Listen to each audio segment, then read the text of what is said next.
안녕하세요. 오늘의 데일리 뉴스레터에 오신 것을 환영합니다. K방산이 2022년 폴란드와의 무기 수출 사업을 기점으로 해서 비약적으로 성장한 것은 사실입니다. 그렇기에 당시 한국은 폴란드 무기 수출 사업을 성공적으로 이끌기 위해 많은 노력을 기울였었죠. 그래서 약간은 폴란드가 감의 위치에서 한국에 많은 것을 요구했고 그 요구를 최대한 수용하고자 애썼던 것도 사실입니다. 지금 와서 돌아보면 약간 자존심이 상하는 부분일 수 있지만 결과적으로는 K방산이 그 시기를 계기로 급성장을 보이고 있기에 성공적이었다고 할 수 있죠. 한국은 K고를 제외하면 실적이라고 내세울 만한 성과가 크지 않았습니다. 하지만 폴란드 또한 러시아와 우크라이나 전쟁으로 위기의식을 느끼고 있었기에 양국은 무기 수출 계약을 성사시킬 수 있었는데요. 하지만 계속해서 쉬운 길이 이어지고 있는 것은 아니었습니다. 여러 변수가 있었습니다. 무엇보다도 우크라이나 전쟁이 예상 외로 장기화되며 폴란드의 위기감이 줄었습니다. 또한 한국 무기 도입을 적극적으로 추진했던 폴란드 정권까지 교체되며 폴란드와의 무기 수출 사업에 어려움을 겪기도 했습니다. 폴란드는 자국 내 한국 무기에 대한 부정적인 여론을 형성하는 등 제1의 인도네시아가 되는 것이 아니냐는 말이 나올 정도였습니다.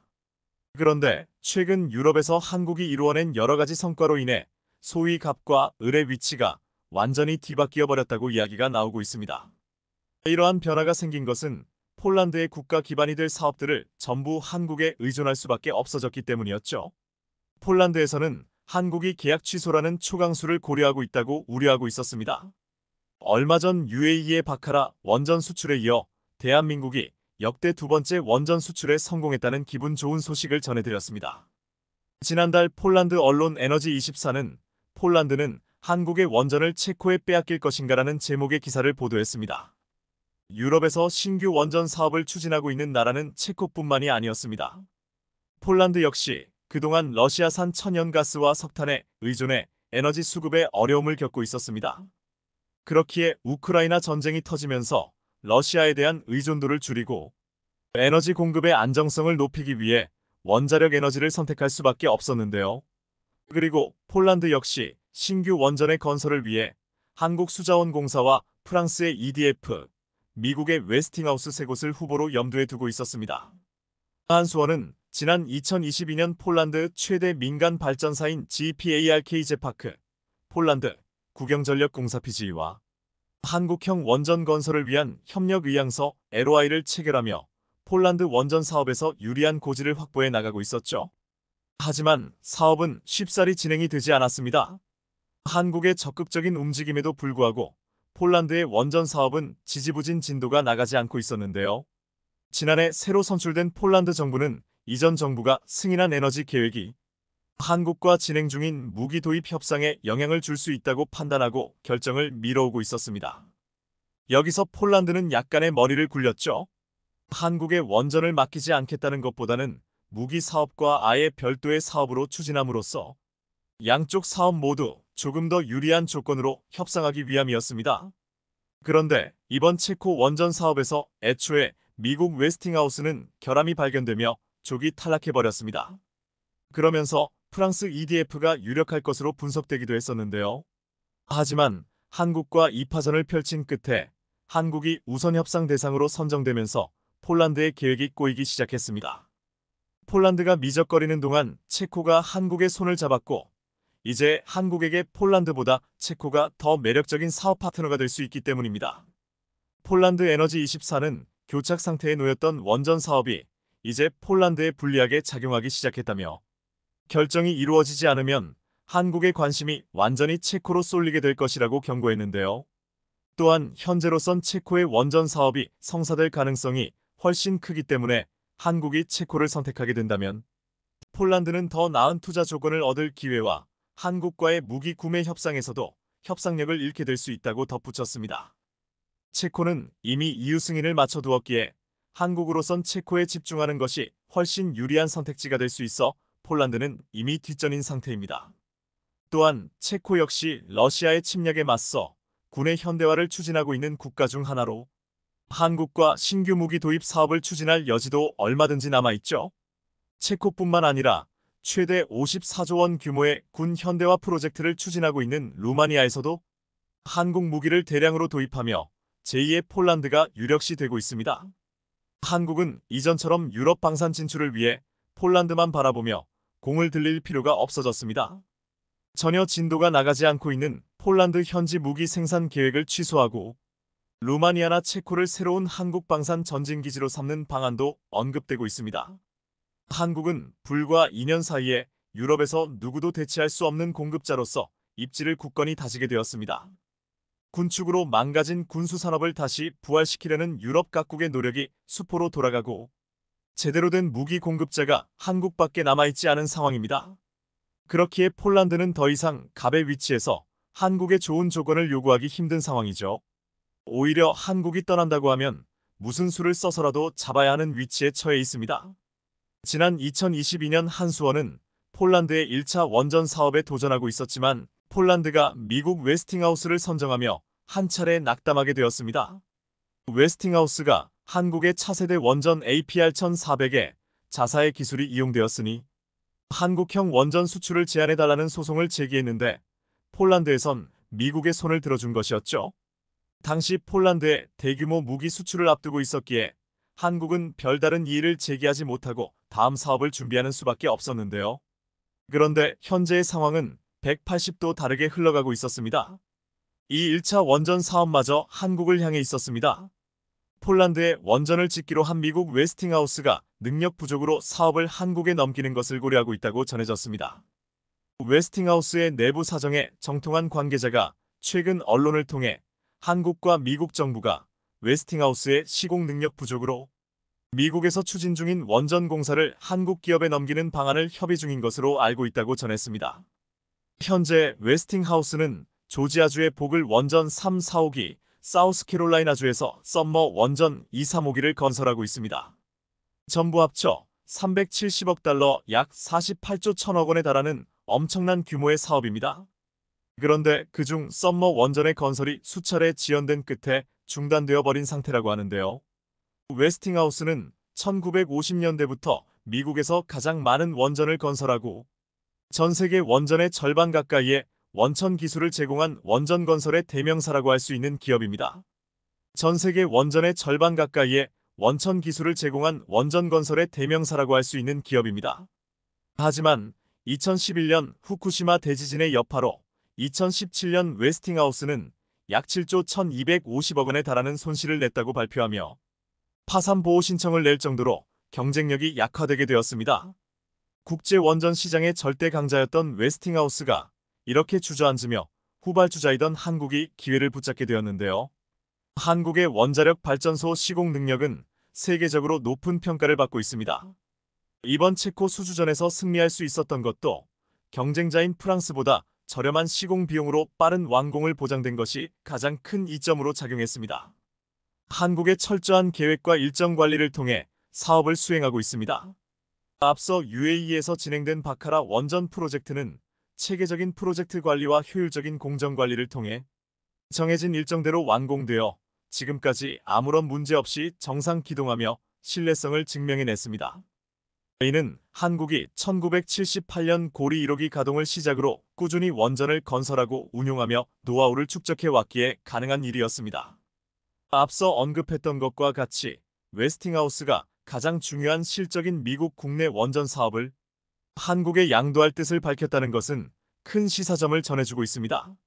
미국 내뿐 아니라 해외에서 추진 중인 건설 사업도 한국 업체에 넘길 수 있다는 추측이 제기되고 있습니다. 관계자는 웨스팅하우스가 원전용으로 만들고 있던 원자로와 터빈 등과 같은 주기기를 한국 기업인 두산에너지빌리티에서 제작해 보관하고 있다고 이야기했습니다. 상황이 여의치 않을 경우 폴란드나 다른 동유럽 국가로 수출할 계획을 가지고 있는 것 같다. 이 부분에서 한국 업체들과 협력을 꾀하고 있는 것으로 보인다고 전했습니다. 이러한 한국과 미국의 협력 구도에 업계 관계자들은 한국의 원전 수출을 둘러싸고 웨스팅하우스가 제기한 지적재산권 분쟁이 일단락된 것 같다는 관측을 내놓을 수 있었습니다. 사실 한미 원전업체는 경쟁자이자 협력자인 관계인데요. 뗄래야 뗄 수 없는 관계가 되고 있었습니다. 원전 IP를 두고 투닥거리고 있지만 시공 능력이 부족한 미국은 한국의 도움을 필요로 하기에 완전히 척질 수는 없는 사이죠. 일각에서는 둘 중 어느 국가가 수주하더라도 그 나라 사업에 참여하는 형식이 고려되고 있다고 전해졌습니다. 그런데 이러한 사업의 방향에 가장 입장이 난감해지는 곳은 폴란드입니다. 이런 사업에서 입찰 경쟁을 진행하는 것은 기업들끼리 경쟁시켜 좀 더 유리한 조건에서 계약을 체결하기 위함입니다. 하지만 가장 강력한 후보였던 한국과 미국이 손을 잡게 된다면 폴란드에겐 협상할 여지가 사라져 버리게 될 수 있습니다. 폴란드는 한국의 무기를 대량으로 도입하면서 언제까지나 갑의 위치에 있을 것이라고 생각했지만 오산이었습니다. 한국이 유럽의 산업을 전방위적으로 점령하며 폴란드를 압박해 나가고 있는 시점입니다. 무기 사업이든 원자력 사업이든 주도권은 한국으로 넘어왔다는 사실을 다시 한번 상기시켜야 할 때입니다. 한국이 해군 함대를 3배 규모로 확충하려 한다는 소식이 중국과 일본이 발칵 뒤집혔습니다. 아시아 군비 경쟁의 판을 한 번에 뒤바꿀 수 있는 사건이기 때문입니다. 한국은 오는 2030년까지 신규 함대를 대대적으로 확충해 신형 스텔스함, 탄도 요격이 가능한 호위함, 합동 화력함 등으로 규모를 지금의 3배 이상 확충할 계획이라고 밝혔는데요. 더구나 이전까지 상상도 못했던 초강력 군함을 다수 배치하겠다고 밝히자 한국의 이 같은 계획이 현실이 되면 한국이 어느 편을 드느냐에 따라 아시아의 균형이 요동칠 게 분명하기 때문에 아시아 국가들은 지금 한국의 해군 전력 확대를 두려운 눈으로 예의주시하고 있습니다. 그런데 한국이 이처럼 기존 해군의 전력을 완전히 뒤엎어 막강 해군으로 거듭나겠다는 혁신적인 계획을 발표하자 가장 긴장한 건 일본이었습니다. 미국의 지원을 등에 업고 서방 동맹의 선봉에 서려 했는데 글로벌 방산 무기 시장의 새로운 강자로 떠오른 한국이 해군 전력마저 강화하자 긴장한 빛이 역력했습니다. 중국 역시 한국의 이지스 시스템을 갖춘 정조대왕함의 성능이 상상 그 이상으로 알려지자 한국이 본인들의 군함을 베꼈다며 망언을 서슴지 않고 있습니다. 일본과 중국이 두려워할 한국 해군의 전력 증강 계획은 무엇이고 중국과 일본이 두려워하는 핵심은 무엇인지 중, 일 해군 제독들이 절망한 이후 1998년 취역한 광개토대왕급 구축함의 취역을 시작으로 일본에 비해 열세에 있었던 한국 해군은 급속도로 발전하기 시작했습니다. 2019년 한국은 자체적인 함대공 능력을 보유한 2척의 대형 수송함과 3척의 이지스함, 6척의 구축함과 7척의 신형 호위함이 실전 배치되어 있는데요. 그런데 한국의 해군력 발전은 이제부터 시작이라 해도 과언이 아닙니다. 내년부터 2030년까지 신형 군함이 쏟아져 나올 예정이기 때문입니다. 우선 2024년에는 도산 안창호급 배치 2잠수함의 1번함이 진수됩니다. 도산 안창호급은 수직 발사관의 수를 10발로 늘렸습니다. 이 잠수함은 우리 해군의 날카로운 비수가 되어줄 것입니다. 도산 안창호급은 총 3척이 건조될 예정인데 목표가 달성되면 우리 해군은 총 6척의 도산 안창호급 48발의 SLBM 발사 능력을 확보하게 됩니다. 2025년에는 2척의 울산급 호위함 배치 3화, 정조대왕급 구축함 2번함, 도산 안창호급 배치 2의 2번함이 동시에 진수되고 2026년에는 울산급 배치 3의 마지막 6번함과 도산 안창호급 배치 2의 3번함이 진수될 예정입니다. 이에 따라 한국 해군의 구형 함정들은 신형으로 교체되고 이후 건조될 함정들은 우리 해군의 신규 전력이 될 것입니다. 2027년에는 2척의 울산급 배치사와 정조대왕급 구축함의 마지막 함정이 진수될 예정입니다. 울산급 배치사는 우리 해군의 차기 호위함입니다. 만재 배수량은 기존 대비 더 키우고 이 밖에도 완전전기 추진, 고출력 레이저 무기 탑재 등 더 다양한 전력 탑재는 아직까지는 비밀사항입니다. 그리고 대망의 2028년은 우리 해군의 역사가 다시 씌어지는 해가 될 것입니다. 정조대왕급 구축함 3척이 완전히 취역하면서 대한민국 해군이 이지스함 6척 체제를 완비할 뿐만 아니라 한국형 구축함 KDDX 1번함이 진수될 것이기 때문입니다. 한국형 구축함 KDDX는 경하 6,000톤, 만재 8,000톤 고도의 스텔스 설계와 완전 전기 추진, 통합 마스트 등이 적용된 완벽한 미래 함정입니다. 그리고 2030년 울산급 배치사의 마지막 5, 6번함이 취역하게 됩니다. 또한 한국형 항공모함의 본격 건조가 시작될 예정입니다. 이러니 중국과 일본이 긴장할 수밖에 없는 것인데요. 한국 해군이 이렇게 대함대 건설을 차근차근 진행하고 특히 정조대왕함이 자신들이 건조한 1만 3천 톤급의 이지스함보다 성능이 우수한 것으로 알려지자 중국은 한국이 중국의 자랑인 55급 구축함을 한국이 베꼈고 그렇게 베껴서 만든 정조대왕함은 과무장되어 있다 고 망언을 하기 시작했습니다. 또한 한국은 정조대왕함에 자체 기술로 수직 발사대를 건조 탑재한 것은 물론 대형 미사일들을 통합하면서 중국을 견제하려고 하고 있다. 궁극적으로 중국에게 위협이 되고 있다. 고 한국의 방위산업 성장에 노골적으로 경계심을 표출했습니다. 참고로 정조대왕함의 수직 발사대는 미국에서 이전받은 발사대가 아니라 한국이 자체 기술로 개발, 탑재한 KVLS-1, KVLS-2가 주력입니다. 그런데 중국은 한국의 자체 기술로 개발한 이 수직 발사대가 베일에 쌓여 있어 어떠한 무기 체계를 운영할지 알 수 없다며 이렇게 우려를 표했습니다. 정조대왕함에 있는 KVLS-2는 850 직경으로 파악되고 있으며 한국은 이런 대형 사이즈의 수직 발사대를 중국에 이어 두 번째로 자체 개발했다. KVLS-2가 이전 발사대에 비해 면적이 80% 이상 커졌다. 이는 평균적인 사이즈보다 더 큰 사이즈의 미사일 장착이 가능하다는 것을 의미한다고 분석했습니다. 그러니까 중국의 속내는 한국의 정조대왕함의 수직 발사대의 사이즈가 전보다 커졌다. 여기에는 탄도미사일은 물론 초음속 미사일, 극초음속 미사일까지 탑재 가능한 것으로 보인다. 한국은 이미 러시아에서 도입한 기술로 초음속 미사일 개발을 완료했다. 이를 지대함, 함대함, 함대지로 바꾸려 하고 있다. 한국의 야심을 경계해야 한다. 더구나 미국은 대한민국의 환심을 사기 위해 정조대왕함에 SMU까지 판매했다. 그런데도 한국은 여기에 만족하지 않고 LSAM 해상형 미사일을 자체적으로 개발하고 있다. 10년 내에 한국이 중국을 능가하는 방어 능력을 갖출 것이라는 이야기를 하고 싶은 것이었습니다. 한국의 정조대왕함의 성능과 탑재 무기들의 면면을 심층 분석한 티가 납니다. 또한 중국 언론들은 미국이 아직도 710급 수직발사관 개발 과정에서 문제를 해결하지 못하고 있는데 중국이 850급 수직발사관을 개발한 이후 한국이 두 번째로 850급 수직발사관을 개발한 국가가 되었다며 한국의 저력을 놀라워했는데요.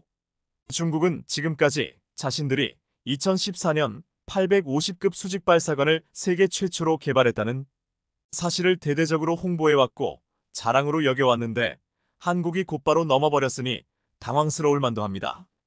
무엇보다 정조대왕함이 운용하는 수직발사대는 무려 104개, 중국의 난칭함은 112개를 운용하고 있는데 정조대왕함은 난칭함에 비해 배수량이 작은데도 중국과 대등한 성능을 갖추고 있다는 점에서 상당히 놀란 모습입니다. 그리고 중국이 또 하나 놀라워한 점은 미국이 조선업 쇠퇴로 자국 내에서 군함을 건조하는데 시간이 오래 걸리자 한국에게 군함 건조를 의뢰할 가능성도 높아지고 있는데 한국은 일본보다 더 빨리 군함과 잠수함을 건조할 수 있다는 점이었습니다. 그리고 뭔가를 빨리 만들기로 치면 중국을 따라갈 나라가 없을 거라고 생각했는지 한국이 정조대왕함을 만들겠다고 발표한 뒤 무려 17개월 만에 완성했다며 이러한 건조 속도는 중국과 비교해도 빠른 것이다. 미 해군이 부족한 군함을 보충하기 위해 한국의 건조 능력을 끌어들이면 미 해군의 군함 건조 속도는 무섭게 빨라질 것이라고 한국이 미 해군을 보조할 수 있다는 점을 극히 두려워했습니다. 그러니까 중국이 두려워하고 있는 것은 정조대왕함이 갖고 있는 한국 자체 기술의 수직 발사대와 한국의 무서운 군함 건조 능력과 세계 제1의 건조 속도였습니다. 얼마 전까지만 해도 중국은 한국 무기 별것 없다며 폄하하기 일쑤였는데 이처럼 올해 들어 중국 언론들의 논조가 크게 달라지고 있습니다. 한국의 군함 건조 능력이 무섭게 성장했으니 경계해야 한다. 는 식으로 말입니다. 그런데 중국 언론들은 이렇게 정조대왕함을 심층 분석하는 것에서 그치지 않고 역시나 헛소리를 빼놓지 않았습니다. 한국은 여기저기서 끌어온 것을 통합하는데 능한데 중국 난창함도 베낀 것으로 보인다. 그래서 정조대왕함의 출현을 가볍게 보아서는 안 된다. 베끼기에 능한 한국 해군은 앞으로 중국 해군의 새로운 위협이 될 것이다. 이런 중국의 망언에 대해 한 한국 네티즌은 보다 못해 이런 댓글을 달아 중국의 망언에 일침을 가했습니다. 해시태그 무슨 소리냐? 베끼려면 좋은 걸 베끼지. 우리가 왜 중국 걸 베끼겠냐? 한국이 중국의 군함을 절대 베낄 리 없는 이유는 다음의 사례가 잘 보여주고 있습니다. 그동안 중국은 국가주도, 조선업 굴기를 앞세워 싼값의 노동력을 투입해 많은 수주를 해왔습니다. 하지만 그 후유증이 여기저기서 나타나고 있습니다. 중국산 선박들이 잇따라 사고와 결함을 일으키자 오죽하면 최근 호주에서는 중국산 선박 운항 금지 명령까지 내려졌는데요. 이처럼 중국 조선소에 대한 신뢰가 떨어지자 일감이 떨어졌고 결국 중국 정부는 조선소들의 수십 척씩 군함을 건조하는 일감을 나눠주었습니다. 중국이 자랑하는 55형 구축함도 그때 건조된 것입니다. 중국은 2년 만에 55형 구축함 5척을 진수시켜 얼마나 속도전을 벌인 것인지 세상을 놀라게 했습니다. 미국은 군함을 하나 건조하면 2년여의 시간을 두고 다음 군함을 건조합니다. 2년여의 시간 동안 군함의 결함은 없는지를 면밀히 살피기 위해서입니다. 하지만 중국에서는 이렇게 시간을 주고 결함을 살피는 일이란 거의 드뭅니다. 그러다 보니 불량 군함이 서해에 널리게 된 것입니다. 지난 2106년 림팩 훈련 때였습니다. 중국은 당시 자신들의 이지스함 52C를 가지고 참가했는데 중국의 52C 전투함은 가상 전투에서 그만 명중률 30%라는 처참한 성적을 받고 세계적인 망신을 당하고 말았습니다. 52C 이지스함을 보완한 52D함은 2017년 중국과 러시아의 연합훈련 당시 며칠간 기관 고장으로 망망대해를 표류하는 추태를 보였습니다. 일반적인 어선도 기관 고장으로 이렇게 표류하는 일은 드문데 한국과의 함정이 이런 수준이라니 눈물 없이는 보기 힘든 중국의 최신 뗏목이라고 할 수 있었습니다. 이런데 무슨 한국이 중국 군함을 베껴서 이지스함을 만들겠는지 중국 네티즌들의 망언은 무시하는 게 정답입니다. 최근 핀란드 육군이 K9자주포를 가지고 진흙 숲길에서 사격 위치로 이동하는 영상이 올라왔습니다. 숲속에서 진흙이 된 길을 돌파하는 K9를 사격 위치로 이동시키는 영상과 사격을 마치고 돌아가는 K9자주포의 모습을 영상에 담은 것이었습니다. 해당 영상에 담긴 군인들의 모습이나 이를 찍는 기자들의 모습이 즐거워 보였습니다. 또한 이틀 후 핀란드 국방전시회에 레오파드 예이사와 함께 K9자주포가 핵심 전력으로 등장하는 영상도 올라왔습니다. K9자주포를 가지고 훈련하고 전시하는 영상이 올라오면서 핀란드에게 얼마나 중요한 전력인지를 알 수 있었습니다. 핀란드는 다른 발트해 연안의 국가방어와는 다른 방식으로 계획을 세우고 있는데 여기에 한국산 K9 전차가 핵심 전력이라는 분석이 나오고 있습니다. 발트해 연안 국가인 에스토니아, 라트비아, 리투아니아는 러시아의 군사적 침입 가능성을 막기 위해 동부 국경을 따라 일련의 요새를 건설하고 있습니다. 또한 폴란드도 K2 전차와 K9자주포를 긴급히 도입해 러시아와의 국경에 배치해 놓았습니다. 그런데 핀란드는 동부 국경을 군사적으로 강화할 계획이 없습니다. 여기에는 K9자주포로 세운 핀란드군만의 전략이 있기 때문이라고 했습니다. 핀란드 남동부에 위치한 라펠란타는 러시아 국경에서 불과 20km 벌어져 있는데 자동차로 이동하는데 불과 20분밖에 걸리지 않습니다. 이 때문에 핀란드가 동쪽에서 군사적 위협에 직면할 경우 이 도시는 취약한 위치에 놓여 있습니다. 그럼에도 핀란드는 다른 국가들처럼 국경 바로 아래서 적을 저지하는 전략이 아니라 숲이나 산악 지형에 숨어서 적이 나타나면 빠른 움직임으로 반격할 수 있는 기동전 전략을 세웠습니다. 이것은 침략군이 국가 내로 더 깊이 침투할 수 있도록 허용하면서 그 다음에 그들을 격퇴시키겠다는 것이 었습니다. 그렇게 하기 위해서 핀란드군은 기동성이 뛰어난 K9자주포를 핵심 전력으로 사용하고 있습니다. 이번 사격과 이동하는 영상으로 핀란드군의 방어 전략을 엿볼 수 있었습니다. 70년간 중립국이었던 핀란드는 지난 4월 나토에 가입했고 지난해엔 국방비를 20% 올리며 러시아의 위협에 대항하고 있습니다. 1939년과 1940년 옛소련과의 전쟁에서 영토의 10%를 내줬던 핀란드는 그동안 나토 비가입을 선언하며 군사 비동맹 노선을 유지해왔습니다. 하지만 러시아가 우크라이나를 침공하자 이러한 방침을 완전히 바꿔버렸습니다. 핀란드는 이미 오래전부터 러시아의 심상치 많은 움직임을 경계해왔습니다. 핀란드는 러시아와 인접한 국경지대의 국방력을 증가시키기 위해 2017년 K9자주포 중고 48문을 구입했습니다. 이것은 이동식 및 견인 포병 모두 구식화에 직면한 핀란드군에 있어서는 지난 10년간 가장 큰 규모의 인수였습니다. 노르웨이가 구매하려는 K9자주포 시연장에 따라갔다가 성능에 매료돼 중고를 구매하기로 한 핀란드는 방산 역사상 가장 잘한 결정이라는 말까지 하고 있습니다. 결국 이렇게 도입한 K9자주포의 성능에 놀란 핀란드군은 2022년 11월 48대를 추가로 구매하기로 결정했습니다. 가벼운 차체 덕에 시속 60km까지 질주하고 사거리 40km로 쏘는 족족 명중하며 라이벌 독일제보다 가격은 반값에 불과한 K9자주포는 핀란드에게는 신기에 가까운 무기였습니다. 핀란드가 중고 K9자주포를 48대를 들여오고 5년 후 48대를 추가로 구매하는 데는 K9자주포의 놀라운 성능과 운용적인 측면에서도 우수함을 느꼈기 때문이라고 했습니다. 지난해 6월 핀란드의 한 유튜브 채널에서는 K9자주포, 핀란드 여성 파워가 마을에 가득하다라는 제목의 영상이 올라왔습니다. K9자주포를 탄 핀란드 여군이 마을로 들어와 기동훈련을 하는 장면이었습니다. 구형 자주포를 몰던 핀란드 여군들은 K9자주포를 타면서 놀라워했다고 했는데 K9자주포 운용이 너무 편리하게 되어 있어서 여군들도 쉽게 능숙해질 수 있다고 했습니다. 핀란드는 당초 네덜란드군이 쓰는 독일 JPGH-2000과 미국제 M100 9자주포를 도입하려 했지만 이들 자주포는 모병제 국가의 특성상 훈련된 군인들이 운용하는 무기체계였습니다. 다루기가 쉽지 않았다는 것입니다. 이에 징병제를 택하는 핀란드 입장에서는 단기간 근무하는 병사들이나 여군들도 쉽게 조작할 수 있는 장비를 찾았습니다.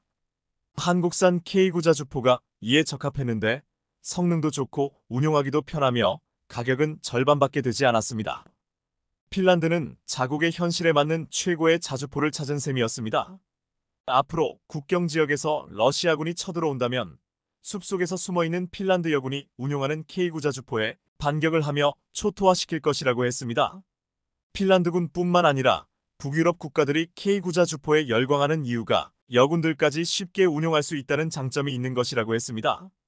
러시아가 우크라이나에 이어 인접한 유럽 국가를 추가 침공할 가능성이 제기되면서 국경을 마주한 이웃 국가들은 안보 비상이 걸렸습니다. 특히 역사 기간 동안 러시아와 자주 충돌했던 북유럽 국가들은 앞다티 여성 징병제를 실시하며 국방력 강화에 박차를 가하고 있는 상황입니다. 옛날부터 인구가 늘 적었던 북유럽 국가들에서는 소수정예군 육성을 기본 전략으로 채택해왔습니다. 최근 노르웨이와 스웨덴에 이어 덴마크도 여성 징병제 실시에 나서면서 유럽 많은 나라들도 관심을 갖고 있습니다. 핀란드도 여성은 자발적인 입대였으나 최근에는 여성 징병제 실시 여부가 진지하게 검토되고 있습니다. 여군이 많아지면서 운용하기 쉬운 한국산 K9자주포는 더욱 인기를 끌게 될 것이라고 했습니다. 핀란드는 이제 중고 K9자주포를 개량할 준비를 하고 있습니다. 지난 3월 업계에 따르면 핀란드 국방부는 K9자주포에 대한 개조 작업을 수행하기 위해 밀로그 OEMILLLOG OE와 810만 유로 약 117억 원 상당의 계약을 체결했다고 했습니다. 올해부터 오는 2030년까지 155탄약으로 무장한 K9 자주포 48문을 개조하고 한화에어로스페이스에게 훈련과 수리 부속, 운영 유지 체계를 제공받을 것이라고 했습니다. 핀란드는 K9 자주포를 유럽에 알린 전진기지라고 했습니다. 지난 1월 핀란드 헬싱키에서 열린 K9 자주포 운용국들의 모임인 K9 자주포 클럽이 주목받았습니다. 여기서 루마니아가 클럽에 최초로 가입을 했습니다. 이 모임에서 한화에어로스페이스는 유럽에 K9 예비부품센터를 설립하여 현지 사용국들에 대한 물류 등 서비스 지원을 강화하겠다고 약속한 것으로 알려졌습니다. K9 자주포는 2001년부터 티르키예와 폴란드, 인도, 핀란드, 노르웨이, 에스토니아, 호주, 이집트 등에 수출돼 1,800여 대가 운용되고 있습니다. 전 세계 포병 자주포 플랫폼 시장 점유율 50%를 차지합니다. K9 자주포의 최고의 적수라는 독일산 PGH-2000은 최근 우크라이나 전장에서 꼴머리를 앓고 있습니다. 우크라이나 전장에 서방이 지원한 많은 자주포들이 대거 투입되었는데 PGH-2000은 다른 자주포에 비해 잔고장이 심해 가동률이 심각하게 떨어지고 있다고 했습니다. 2022년 여름에 전달된 PGH-2000은 불과 6개월 만에 절반 넘게 가동이 불가능해졌습니다. 또한 PGH-2000을 수리해야 하는데 정비센터가 많지 않아서 어려움을 겪고 있습니다. 독일군은 PGH-2000을 신문을 발주하자 인도 시기가 2026년이라고 했는데 가격도 비싸지만 고작 신문을 생산하는 데 수년이 더 소요된다는 것은 충격적이라고 했습니다. 이 때문에 PGH-2000이 제 아무리 명품 자주포라고 떠들어도 이제는 K구 자주포에게는 적수가 안 된다고 했습니다. 한국산 명품 자주포라 불리는 K구 자주포는 더욱더 많은 국가들이 찾고 있습니다. 루마니아가 총 3개 대대급 규모인 K구 자주포 54대를 도입하고 이미 100대를 도입한 인도는 100대를 추가 도입하려 하고 있습니다. 베트남도 지난 4월 한국산 K구 자주포를 조속하게 도입하기를 희망한다고 밝혔고 캐나다도 지난해 K구 자주포 사용국들의 모임에 참가해 큰 관심을 드러냈습니다. 한국군은 포방부라 불릴 정도로 포병에 목숨을 걸었다고 했는데 세계 최고의 명품 자주포 K구 자주포가 그 위상을 더욱 높여주고 있습니다. 지난 1월 사우디가 KF-21의 6세대 전투기 공동 개발을 제안했습니다. 우리 정부는 천천히 협상을 하려 했지만 사우디는 적극적인 태도로 달려들었다고 했습니다. KF-21 개발이 너무나도 빠르고 순조롭게 이뤄지자 공동 개발에 폴란드와 UAE 등도 관심을 보이고 있는 상황에서 많은 국가들에서 참여하고자 하는 시선이 쏠리고 있습니다. 국내에서는 이미 인도네시아와 공동 개발을 했다가 큰 낭패를 당했기 때문에 앞으로 공동 개발에는 굉장히 신중해야 한다고 말하고 있습니다. 그럼에도 6세대 전투기 공동 개발에 전혀 예상치 못한 놀라운 국가가 등장해서 주목받고 있습니다. 그동안 인도네시아를 비롯해서 사우디, 폴란드, UAE 등은 재정적인 부담만 할 뿐 전투기 개발에는 큰 도움이 되지 않을 것이라고 했는데 이 국가는 엄청난 기술적인 공여를 할 것이라고 말하고 있습니다. 바로 스웨덴입니다.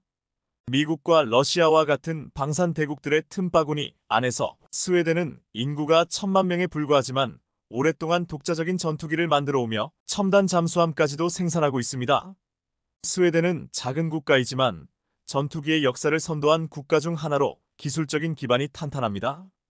스웨덴은 오랫동안 동맹 불가입 방침을 고수하면서 군수산업 육성에 주력했는데 그 결과 세계 최고 수준의 무기 수출국이 되었습니다. 스웨덴 사브가 만든 4.5세대 전투기 그리펜은 굉장한 가성비를 가지고 있고 다목적성, 완성도에서 최고라는 평가를 받고 있습니다. 브라질 공군이 36대를 도입했고 체코, 헝가리, 남아공, 태국 등이 운용하고 있습니다. 최근 필리핀도 KF-21 대신 그리펜을 선택했습니다. KF-21이 만들어질 때 전문가들은 그리펜이 최대 경쟁자가 될 것이라고 말하기도 했습니다. 그런데 이제 그리펜을 만든 스웨덴이 6세대에서는 경쟁자가 아닌 우군이 될 수도 있다는 소식이 전해진 것입니다. 유럽에서는 지금 6세대 전투기를 개발하는 2개의 그룹이 있는데 이들 모두 스웨덴에게 들어오라고 하지만 스웨덴은 이들 그룹에 참여할 생각이 없다고 했습니다. 지난 6일 스웨덴 국방조달본부는 스웨덴 항공우주업체 사브와 차기 전투기에 대한 연구를 원점에서 새로 시작하는 계약을 체결했습니다. 유럽에서는 영국, 이탈리아, 일본이 추진하는 글로벌 전투항공 프로그램 GCAP과 프랑스, 독일, 스페인의 미래 전투항공 시스템 FCAS이 진행되고 있지만 스웨덴은 어디에도 참여하지 않겠다는 선언이었습니다. 이렇게 유럽 국가들의 공동개발 구애를 뿌리친 스웨덴은 한국의 KF-21과 함께 6세대 전투기 공동개발을 노린다는 소식은 놀랍게 들렸습니다. 특히 프랑스 마크롱 대통령은 대놓고 유럽 국가들이 유럽산 무기를 써야 한다며 한국 무기 도입을 비판했는데 이번 스웨덴이 한국과 6세대 전투기 개발한다는 소식은 프랑스는 물론 6세대 전투기 개발을 하고 있는 2개의 그룹 유럽 국가들에게는 충격적일 것이라고 했습니다. 그런데 스웨덴이 한국과 함께 하고자 하는 움직임은 갑자기 나온 것이 아니라고 했습니다. 방산 관계자들은 그동안 스웨덴과 한국은 방산에서 서로 유기적으로 협력해왔다며 서로 힘을 합친다면 엄청난 시너지를 낼 것이라고 말하고 있습니다. 지난해 11월 사브 마커스 보글정 감시정찰사업본부장 부사장은 20년 넘게 한국 방위산업과 협업한 만큼 앞으로 기술 이전을 넘어 디지털 운용 환경 등 노하우까지 공유하고 싶습니다. 라고 말했습니다. 실제로 한국과 스웨덴은 오랫동안 긴밀한 협업을 해왔는데 최근 한국 방산의 놀라운 성과의 사부는 놀라며 더 높은 신뢰를 보이고 있습니다. 마커스 보글정 부사장은 한 국내 언론사와 인터뷰에서 K방산의 혁신과 성장 속도는 세계 최고 수준이라고 극찬했습니다. 스웨덴은 내수 시장이 적고 수출 시장을 확보하기가 쉽지 않은 상황에서 한국이란 존재는 자신들이 살아남기 위해 굉장히 중요했습니다. 또한 한국은 스웨덴의 기술을 받아들여 효율적으로 무기 개발 속도를 높여왔습니다. 지난해 우리 공군은 2027년까지 하늘의 지휘소라고 불리는 공중조기경보통제기 AWN-C사대를 추가로 도입할 계획을 발표했는데 스웨덴 사브는 K군 맞춤형 솔루션이라는 카드를 꺼내들며 글로벌아이로 도전장을 냈습니다. 그동안 사브의 글로벌아이는 커버리지 정찰 범위가 제한적이라는 단점이 있었는데 사브는 한국형 구성에선 모든 방향 360과 영역 6해공에서 정찰이 가능해 완전한 상황 인식을 제공하게 될 것이라며 한국군의 높은 요구 수준을 충족할 수 있을 것이라고 말했습니다. 또한 사브는 한화 시스템과 항공기 생존 장비에 들어가는 MAW400 센서 공급 계약을 체결하기도 했습니다. MAW400 센서는 자외선 대역에 기반한 미사일 경보장치로 한국 공군의 C-130 수송기 개량 사업에 이용될 예정이라고 했습니다. 또한 사브는 지난해 11월 한국방위사업청과 아서 무기 대포병 레이더 시스템의 유지 보수를 위한 부품 지원 및 공급에 관한 계약을 체결했다고 밝혔습니다. 사브는 LIGNX1과 협력 생산한 대포병 탐지 레이더 아서의 기술을 이전하기도 했습니다.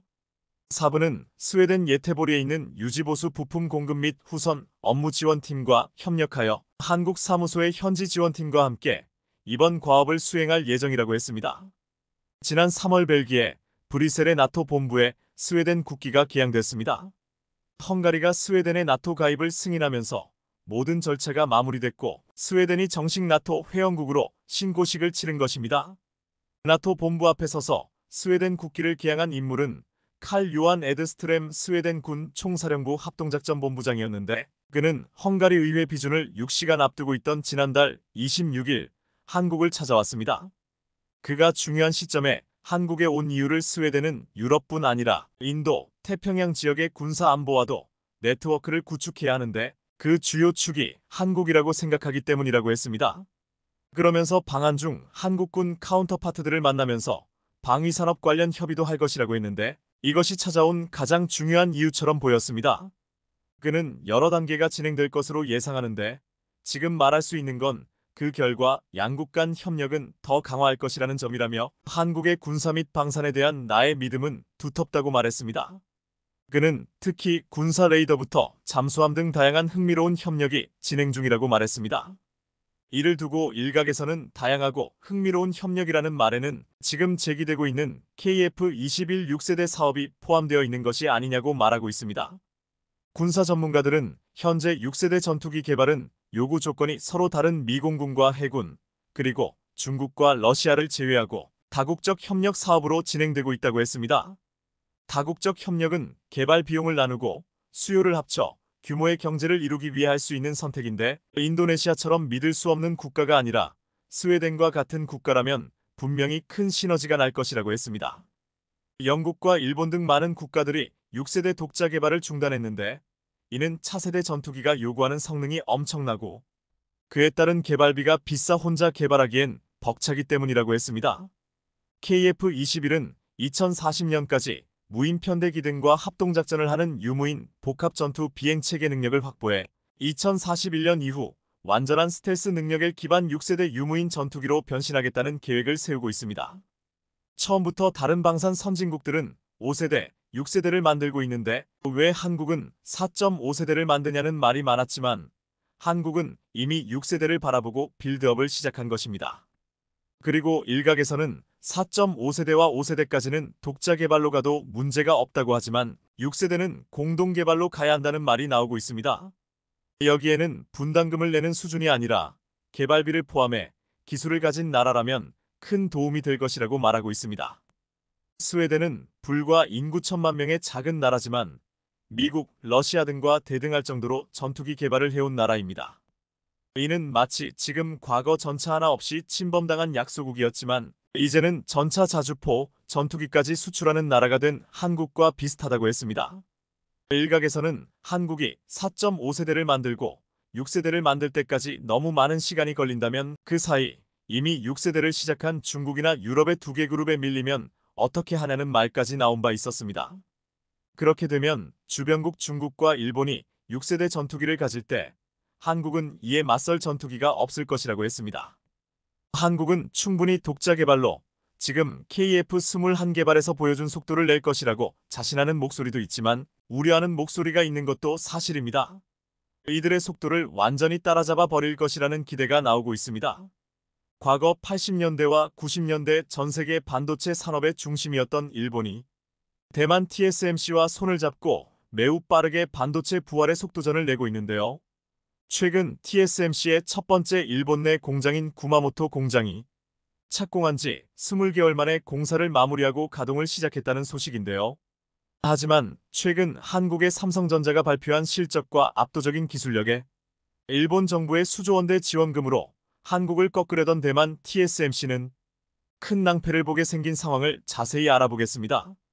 건국 과정부터 상당히 위태로웠던 대만은 국가적 역량을 반도체에 총동원하여 전 세계 반도체 시장 중 파운드리 분야에서 압도적인 1위를 기록하고 있었는데요. 메모리 반도체에서 1위를 기록하던 한국의 삼성전자가 지난 2017년 본격적으로 파운드리 분야에 진출하면서 업계 2위로 올라섰고 대만을 추격 중인 상황입니다. 이에 불안감을 느낀 TSMC는 위험한 선택을 내릴 수밖에 없었습니다. 역사상 전례 없던 해외 공장을 일본에 짓기로 결정한 것인데요. 이는 TSMC의 창업자 모리스 창의 의견과도 상반됩니다. 모리스 창은 대만이 지정학적으로 위태로운 것을 알았으며 대만에 반도체가 없다면 경제적으로 아무것도 남지 않는 것은 물론이고 국제사회가 반도체 없는 대만을 지켜줄 이유도 명분도 없어졌기에 TSMC 경영에서 물러나는 그날까지 절대로 해외 공장은 추진해선 안 된다는 주장을 펼쳤지만 최근 몇 년 동안 글로벌 공급망 이슈를 겪으면서 미국의 압박에 못 이겨 미국의 공장을 짓기 시작했고 이제는 일본 현지 미국보다 큰 규모로 공장을 건설하고 있는 상황입니다. 그런데 문제는 일본 내 TSMC 공장이 과연 안전한가에 대한 의문이 여기저기서 터져나오고 있습니다. 일본은 잃어버린 30년 동안 빼앗긴 반도체 주권을 되찾고자 수조 원의 지원금을 투자해 대만 TSMC 공장을 유치했고 구마모토 공장을 짓는 데는 안전 설계 기준에 따르면 최소 60개월 5년 이상 걸릴 것으로 전망됐지만 일본 정부의 재촉과 TSMC 측 인력으로 5년이 걸릴 공장을 불과 20개월, 1년 8개월 만에 완공시켰다는 것인데 정상적으로 지었다면 5년 이상 걸릴 공장을 짧은 시간 안에 완성시켜서 모든 안전 설계 규정이 제대로 지켜졌는지에 대한 의문이 각종 매체에서 제기되고 있는 상황입니다. 이미 올해 초 반도체 장비 반입과 설치가 완료됐고 시험 생산도 시작한 만큼 올해 하반기 내로 월 6만 장 수준의 웨이퍼를 양산할 것이란 전망이 나오고 있습니다. 여기에 키옥시아 라피더스 르네사스부터 후지필름과 도쿄 일렉트론까지 일본 정부 지원금을 등에 업은 일본 기업들이 반도체 공장을 연달아 지으면서 한국의 반도체 산업을 위협 중인 상황입니다. 그런데 전문가들은 일본과 대만의 반도체 공장을 건설하는 건 결코 안전하지 않다는 주장을 하고 있는데요. 얼마 전 대만에 진도 7 수준의 강진이 발생하면서 TSMC 반도체 공장이 완전히 멈춰버렸고 현재도 가동률이 떨어지면서 완전 복구가 멀어져 버린 상황에 이 같은 지진대 위에 속한 일본의 반도체 공장들은 더욱 위험하다는 것입니다.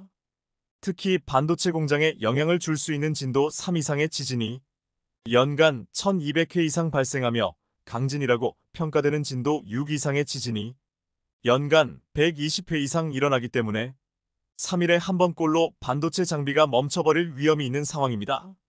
특히나 반도체 공장이 잠깐만 멈춰도 그동안 생산되던 반도체를 전부 폐기해야 할 만큼 미세하고 까다로운 완성도가 요구되기 때문에 반도체 공장이 몇 분만 멈춰도 최소 피해액이 수백억에 달한다는 추정치가 있습니다. 이번 대만 지진으로 인한 TSMC의 피해액도 아직 공식적으로 집계되지 않았지만 증권사들은 최소 800억 원대에서 수천억에 달할 수 있다고 내다보고 있으며 피해액도 피해액이지만 현재 건설 중인 이나노 공장의 건설 일정에 차질이 생겨서 향후 이나노 생산 계획을 수정해야 할 상황이며 대만이 자랑하던 최신 내진 설계가 적용된 타이중팹 15의 경우도 수시간 동안 가동이 중단되었지만 여진이 반복되고 있어서 정상 가동까지는 아직 꽤 많은 시간이 필요할 것이란 전망입니다. 그리고 지진과 여진이 반복되는 와중에 생산된 반도체들이 제대로 된 성능을 내는 양품이라는 보장도 없는 상황입니다. 대만 내 마이크론 D램 생산 공정은 글로벌 생산량의 15% 이상을 담당하고 있는데 지진으로 인해 대량의 웨이퍼 불량이 발생하였고 공정 라인 시스템에도 정비가 필요한 결함이 확인되어 향후 2주 정도는 정상 가동이 쉽지 않을 것으로 보이는 상황입니다. 이렇게 대만 반도체 공급 라인에 문제가 계속되자 대만 내 반도체 업계에선 고객사들과의 D램 납품 가격 협상을 중단한 것으로 알려졌고 정상 가동 이후에 다시 납품가를 조정한다는 입장입니다. 이와 반대로 현재 한국의 반도체는 일복이 터진 상황입니다.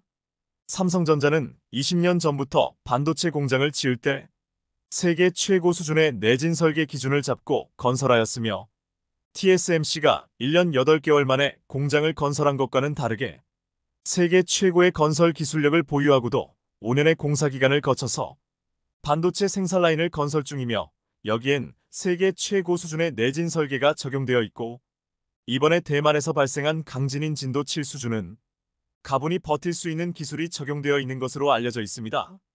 급하고 빠르게 끝낸 TSMC의 공장에는 이런 수준 높은 내진 설계 기술력이 적용되었다기보단 정부의 안전 점검을 통과하기 위한 수준이 1차원적인 내진 설계가 적용되었을 것이란 전망입니다.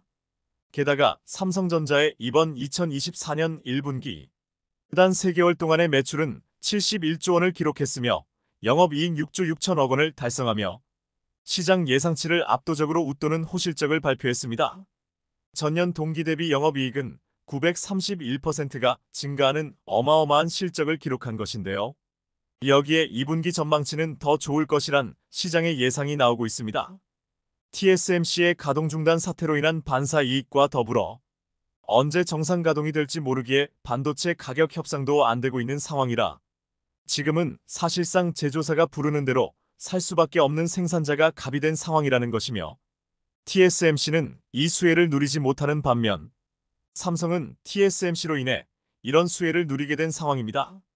여기에 미국 내 최대 고객사들은 TSMC의 지리적 지정학적 위기로 TSMC에게 주문하던 물량을 삼성으로 나누기 시작하면서 위기 관리를 시작하는 움직임을 보이고 있습니다. 특히 미국 투자의 대가로 알려진 워렌 버핏도 수개월 전에 이미 TSMC의 주식을 대부분 매각한 것으로 알려진 만큼 TSMC에게 찾아올 위기 상황이 단순한 우려가 아니라 현실이 될 것이란 전망이 우세한 상황입니다. 여기에 삼성전자의 기술력뿐만 아니라 리스크 관리도 주목받고 있습니다. 삼성은 현재 평택 지역에 세계 최대 반도체 공장을 건설 중에 있는데 다른 지역도 아니고 평택으로 선정한 이유가 있는데요. 첫 번째로 북한의 장사정포 사거리밖에 있어서 유사시에도 무리 없이 반도체 생산이 가능하며 두 번째로 미군이 세계 최대 규모로 주둔하고 있는 지역이 평택이기 때문입니다. 평택 주한미군은 각종 전략 자산을 동원해 동북아시아 지역을 실시간으로 스캔하고 있고 평택 주한미군을 타격하려는 외부 세력이 있다면 먼저 포착하고 타격할 수 있는 능력까지 갖추고 있습니다. 여기에 각종 스텔스 전투기와 공중급유기 조기경보기부터 유사시 항모까지 입항이 가능한 평택항을 끼고 있어 미국 정부는 80년대 후반부터 주한 미군 기지의 중심을 평택으로 옮기려는 계획에 착수했고 최근 들어 완전한 이전이 이루어진 상황입니다. 여기에 우리나라 오산 공군기지까지 근처에 있어서 군사적으로 지정학적으로 상당히 안전한 지역이 평택이 될 수밖에 없고 삼성전자는 대한민국에서 가장 큰 수출을 담당하고 있기 때문에 이런 까다로운 과정을 거쳐서 공장 부지를 선정할 수밖에 없었습니다. 만에 하나 군사적으로 충돌하는 상황이 생기더라도 TSMC의 대만과 삼성의 대한민국은 상황이 전혀 다릅니다.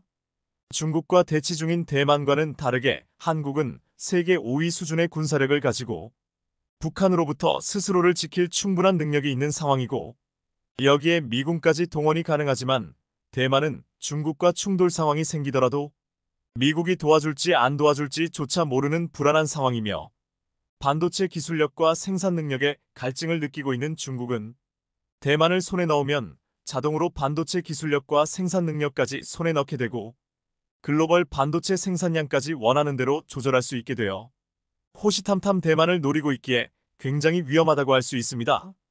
워렌 버핏이 TSMC 주식을 거의 다 정리한 이유도 중국과의 군사적 위기감이 크게 작용했다는 얘기가 나오고 있습니다. 한국은 세계적인 반도체 기술력을 가지고 있으면서 동시에 지진으로부터 상대적으로 안전하고 대만이나 일본처럼 지진이 난다고 해도 세계 최고 수준의 내진 설계 기술력으로 인해 생산 라인과 공정을 지킬 수 있으며 군사적으로도 안전한 상황이라는 것입니다. 여기에 증권가에서는 메모리 반도체 슈퍼사이클이 시작되었다며 삼성전자와 SK하이닉스의 반도체 실적이 크게 좋아질 것이란 전망을 내놓고 있는데요. 증권가에선 일제히 한국 반도체 업체들의 목표가를 상향하면서 이번 1분기보다 2분기가 더 좋을 수밖에 없는 합리적인 근거와 이유를 제시하고 있습니다. 여기엔 차세대 인공지능 반도체에 탑재되는 HBM이 핵심으로 작용하고 있는데요. 최근 미국 엔비디아의 CEO 젠슨 황이 삼성의 HBM 12단 실물 제품에 서명을 남기면서 기대가 크다고 언급한 상황에 한국의 SK하이닉스가 독식하던 HBM 시장 경쟁 구도가 또다시 삼성과 SK하이닉스가 될 수밖에 없다는 상황인데요. 여기에 글로벌 매체들은 한국의 반도체 경쟁자는 대만이 아니라 한국 자신이다라는 말까지 나오고 있는 상황입니다. 최근 대만의 지진과 더불어 지정학적 리스크와 여기에 일본이 대만과 손잡고 한국의 반도체를 뛰어넘으려다 오히려 위기를 맞이하게 되었지만 한국의 반도체는 세계 최고 기술력을 앞세워 앞으로만 나아간다는 사실에 시청자 여러분들은 어떻게 생각하시나요? 소중한 의견을 댓글로 남겨주시면 저희가 확인하고 다음 소식에 긍정적으로 반영하도록 하겠습니다. 최근 전 세계에 걸친 생성형 L 열풍에 고대역폭 메모리, HBM 수요가 눈덩이처럼 불어나는 등 나날이 성장하고 있습니다. 앞서 HBM에서 시장을 먼저 선점한 SK하이닉스의 경우 올해 2분기 글로벌 D램 시장 점유율이 30%를 돌파하며 이런 시장 분위기를 방증했는데요.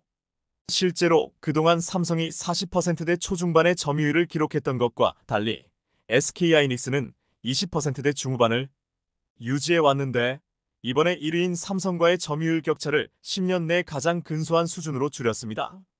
이렇게 최근 SK하이닉스의 점유율이 껑충 뛰게 된 건 L 결풍 영향이 큰데 이렇게 최근 SK하이닉스의 점유율이 껑충 뛰게 된 것이 열풍 영향이 큰데 챗GPT 같은 AI 분야 데이터 처리에 쓰이는 GPU에 HBM이 대거 탑재되기 때문입니다. 시장 조사 업체 옴디아는 연초 50% 이상 성장할 것으로 예상했던 HBM 수요가 올해와 내년에 100% 이상 성장할 것이라고 전망했습니다. 앞서 2021년 SK하이닉스는 현존 최고 사양인 HBM3이 개발을 완료하고 작년에 양산에 성공하며 HBM 부문에서 한 발 앞서 나가고 있는데요. 하지만 삼성이 SK하이닉스를 향한 추격의 고삐를 바짝 쥐고 있는 모습입니다. 실제로 삼성이 올해 4분기부터 세계 1위 GPU 업체인 미국 엔비디아에 HBM3을 공급한다는 소식이 전해지는 등 반전의 기회를 잡은 건데요. 반도체 업계에 따르면 최근 삼성은 엔비디아의 HBM3 최종 품질 테스트를 통과했고 이에 따라 4분기부터 공급할 것으로 알려졌습니다. 엔비디아는 생성형 AI의 필수적인 AI 가속기 시장에서 독주하고 있는 중으로 AI 가속기에는 HBM이 필수적으로 탑재됩니다. 앞서 생성형 AI 시장의 예상보다 빠른 성장세에 엔비디아는 SK하이닉스에 주문을 집중했다지만 수요가 지속적으로 늘자 삼성에게 추격할 기회가 온 것으로 보입니다. 시티증권은 삼성은 내년 중 HBM3 주요 공급사 중 하나로 자리 잡을 것이라며 내년에는 엔비디아가 사용하는 HBM3의 30%까지 공급할 수 있게 될 것이라고 전망했습니다. 삼성은 2분기 컨퍼런스 콜에서 HBM3의 경우 업계 최고 수준으로 고객 콜을 진행하고 있다며 차세대인 HBM3P는 24GB 기반으로 하반기 출시 예정이라고 공개한 바 있습니다. 이렇듯 현재 SK하이닉스는 엔비디아에 독점 공급하고 있지만 삼성의 HBM3 공급 개시로 구도의 변화가 생기는 등 HBM 시장 선두 자리를 놓고 치열한 대격돌이 시작될 것으로 보이는데요. 실제로 반도체 업계에서는 삼성이 엔비디아의 HBM3 공급에 나서면서 SK하이닉스에 HBM3 독점 구조가 흔들릴 수 있다고 관측했습니다. 특히나 삼성은 이런 변화 속에서 대용량 고성능의 D램을 미리 선보이면서 시장을 선점할 큰 그림을 그리고 있는데요. 지난 1일 삼성은 반도체 업계 최초로 12nm급 32GB DDR5 D램을 개발했다고 밝혔는데 32GB는 D램 단일칩 기준 역대 최대 용량입니다. 이에 따라 AI, 자율주행 등 첨단 기술 확산으로 확대되고 있는 고성능, 고효율 메모리칩 시장에서 삼성이 한 발 앞서 나가게 됐다는 평가가 나옵니다. 특히나 32GB DDR5 D램은 최근 수요가 폭증하고 있는 HBM의 생산성에도 도움을 줄 수 있습니다. SK하이닉스와 마이크론은 32GB 제품의 양산 시점을 내년으로 잡고 있는데 삼성이 이번에 치고 나가면서 메모리 세계 1위 기업으로서의 초격차를 확인시켰는데요. 상황이 이러자 증권가에서도 낙관적인 전망을 계속 내놓고 있는 중으로 삼성의 주가 역시 약 한 달 만에 7만 원을 회복하며 반등의 조짐을 보였습니다. 이와 관련해 KB증권은 삼성의 HBM 점유율 확대와 파운드리 실적 개선을 고려할 때 고점이었던 9만 원을 돌파할 가능성이 크다고 내다봤습니다. 기존의 엔비디아는 고성능 AI 칩 H100을 생산할 때 전체 설계는 엔비디아가 실제 생산과 패키징은 TSMC가 HBM은 SK하이닉스에게 각각 맡겼는데요. 인공지능 시대가 열리면서 새로운 반도체가 필요해졌고 이를 구현하기 위해 제조 방법은 물론 설계 소재 부품 장비 패키징까지 공급망 전반에 변화가 불가피하기 때문입니다. 실제로 연산을 처리하는 GPU와 데이터를 저장하는 HBM과 마치 하나의 칩처럼 연결된 H100의 설계 구조는 오늘날 반도체 시장의 게임의 룰이 바뀌고 있음을 단적으로 보여주는 사례로 꼽힙니다. 특히나 H100의 등장으로 반도체 후공정 개념이 바뀌었는데 이런 패러다임 변화는 삼성의 진짜 강점을 여실히 드러낼 수 있는 절호의 기회가 되고 있습니다. 다시 말해 성격이 다른 반도체를 고층 건물처럼 쌓아 올려 엄청난 성능을 발휘할 수 있도록 해주는 첨단 패키징 기술 시대가 막을 올린 겁니다. 실제로 엔비디아가 내년부터 생산에 돌입하는 차세대 AI 칩 GH200 역시 CPU와 GPU, 메모리 반도체가 하나의 칩으로 합쳐진 주상복합 구조의 반도체입니다. 하지만 엔비디아, AMD, 인텔 등 시스템 반도체만 만드는 곳이나 SK하이닉스, 마이크론 등 메모리 반도체를 만드는 기업은 많지만 이들 칩을 하나로 이어줄 수 있는 기술력을 가진 곳은 많지 않은 게 현실입니다. 단적으로 최근 GPU 수요가 쏟아지고 있는 엔비디아의 경우 패키징을 TSMC에 맡기고 있지만 TSMC의 패키징 능력이 부족해 캐파를 더 늘릴 수 없어 삼성으로 눈으로 돌리고 있는 상황인데요. SK하이닉스의 경우 지금은 엔비디아 물량을 대부분 소화하고 있지만 사실 SK하이닉스는 메모리 위주라 패키징 능력이 삼성보다 훨씬 뒤처진다는 게 업계 평가입니다. 또한 삼성은 GPU 첨단 패키징 물량 소화할 능력이 있지만 반면에 SK하이닉스는 이를 생산할 수 없습니다. 특히나 TSMC의 경우 예전부터 엔비디아보다는 애플을 최고 고객사로 여기고 있는 만큼 넘쳐나는 엔비디아 물량을 삼성이 가져갈 공산이 큽니다. 그간 엔비디아가 TSMC의 GPU 첨단 패키징 물량 대부분을 맡겼는데 최근 삼성과 GPU 첨단 패키징 서비스 공급도 추진하고 있다는 소식만 봐도 알 수 있는 대목입니다. 이렇듯 삼성이 후발주자로 HBM 시장에 진입했지만 기술력이 부족해 늦었던 게 아닌 만큼 장기적으로 보면 결국 엔비디아는 물론 애플까지 모두 삼성에 줄 설 것으로 보이는데요. 현재로서 패키징과 파운드리로 GPU를 생산할 수 있는 기업은 삼성이 유일하기 때문으로 엔비디아, 애플 입장에서도 이를 한 번에 맡길 수 있는 삼성과 손을 잡는 게 기업 운영 차원에서도 더 효율적이기 때문입니다. 사실 예전부터 삼성은 TSMC와 달리 메모리 반도체 사업을 하는 특징을 반영해 칩 생산 과정에서 패키징까지 해주는 턴키 서비스를 시작했었는데요. 이 서비스로 인해 미국 AMD로부터 HBM과 첨단 패키징 서비스를 수주했으며 시청해주셔서 감사합니다.